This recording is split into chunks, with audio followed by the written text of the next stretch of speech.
대한민국 사회는 지금 충격에 빠져 있습니다. 문재인 전 대통령의 딸 문다혜 씨가 음주운전으로 적발된 사건이 터졌기 때문입니다.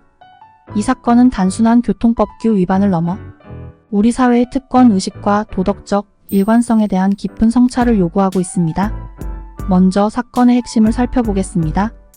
문다혜 씨는 지난 5일 새벽 서울 용산구 이태원에서 혈중 알코올 농도 0.14%의 상태로 운전을 하다 교통사고를 냈습니다. 이는 면허 취소 수준의 만취 상태였습니다. 이 사실만으로도 충분히 심각한 문제지만 이 사건이 더욱 주목받는 이유는 바로 문재인 전 대통령의 과거 발언 때문입니다. 2018년 10월 10일 당시 현직 대통령이었던 문재인 전 대통령은 수석보 좌관 회의에서 음주운전에 대해 매우 강경한 입장을 밝혔습니다. 그는 음주운전 사고는 실수가 아니라 살인행위가 되기도 하고 다른 사람의 삶을 완전히 무너뜨리는 행위가 되기도 한다고 말했습니다. 더 나아가 이젠 음주운전을 실수로 인식하는 문화를 끝내야 할 때라며 특히 재범 가능성이 높은 음주운전 특성상 초범이라 할지라도 처벌을 강화해야 한다고 강조했습니다. 이러한 발언은 당시 많은 국민들의 공감을 얻었습니다. 실제로 음주운전으로 인한 피해는 심각합니다. 문 전 대통령이 언급한 바와 같이 2018년 기준으로 한 해 동안 음주운전 사고는 2만 건에 가까웠고 그로 인한 사망자 수가 439명, 부상자는 33,364명에 달했습니다. 더욱 우려스러운 점은 높은 재범률입니다. 당시 통계에 따르면 음주운전 재범률이 45%에 가깝고 3회 이상의 재범률도 20%에 달했습니다. 이러한 맥락에서 문 전 대통령의 발언은 시의적절하고 책임감 있는 것으로 평가받았습니다. 그러나 이제 그의 딸이 바로 그 살인행위라고 표현했던 음주운전을 저질렀다는 사실이 밝혀진 것입니다. 이는 단순히 한 개인의 일탈이 아니라 우리 사회의 특권 의식과 도덕적 이중잣대를 여실히 보여주는 사례라고 할 수 있습니다. 이 사건은 여러 가지 측면에서 우리 사회에 중요한 질문을 던집니다. 음주운전에 대한 우리 사회의 인식은 어떻게 변화해야 하는가? 문 전 대통령이 말했듯이 음주운전을 단순한 실수로 치부하는 문화는 반드시 끝나야 합니다. 그러나 이를 위해서는 법적 처벌 강화뿐만 아니라 사회 전반의 의식 개선이 필요합니다.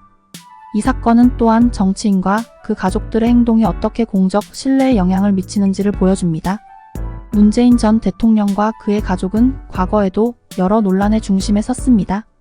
예를 들어 부인 김정숙 여사의 인도 출장 관련 의혹을 제기한 국민의힘 배현진 의원을 고소한 사건이나 경남 양산 사저 논란에 대해 좀스럽고 민망하다고 발언한 사건 등이 있었습니다.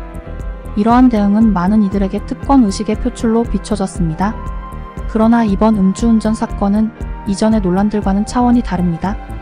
이는 부인할 수 없는 명백한 사실이며 문 전 대통령 자신이 강력히 비판했던 바로 그 행위이기 때문입니다. 따라서 이에 대한 문 전 대통령의 대응이 주목받고 있습니다. 그가 어떤 입장을 취하느냐에 따라 그의 정치적 신념과 도덕성에 대한 평가가 크게 달라질 수 있기 때문입니다. 이 사건은 또한 우리 사회의 음주 문화에 대해서도 깊은 성찰을 요구합니다. 한국 사회에서 음주는 여전히 사회적 관계를 형성하고 유지하는 중요한 수단으로 여겨지고 있습니다.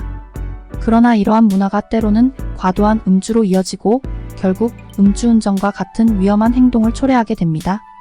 따라서 이번 사건을 계기로 우리의 음주 문화를 재고해 볼 필요가 있습니다. 더불어 이 사건은 재범률이 높은 음주운전의 특성을 다시 한번 상기시킵니다. 문 전 대통령이 언급했듯이 음주운전의 재범률은 매우 높습니다. 이는 단순히 처벌을 강화하는 것만으로는 해결되기 어려운 문제임을 시사합니다. 따라서 처벌 강화와 함께 효과적인 예방 대책과 교육 프로그램의 개발이 필요합니다.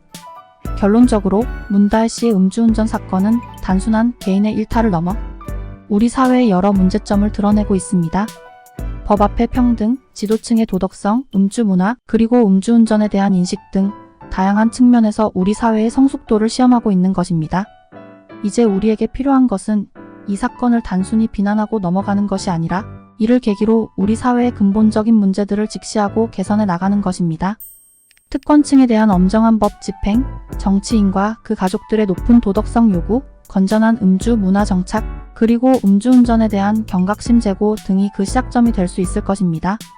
동시에 우리는 이 사건을 통해 개인의 행동이 어떻게 가족과 사회 전체에 영향을 미치는지를 다시 한번 깨달아야 합니다.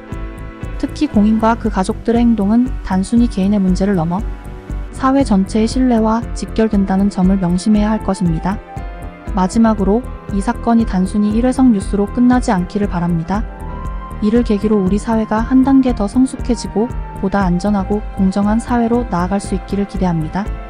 그리고 이는 우리 모두의 책임임을 잊지 말아야 할 것입니다. 뉴미디어 타임즈 칼럼이었습니다.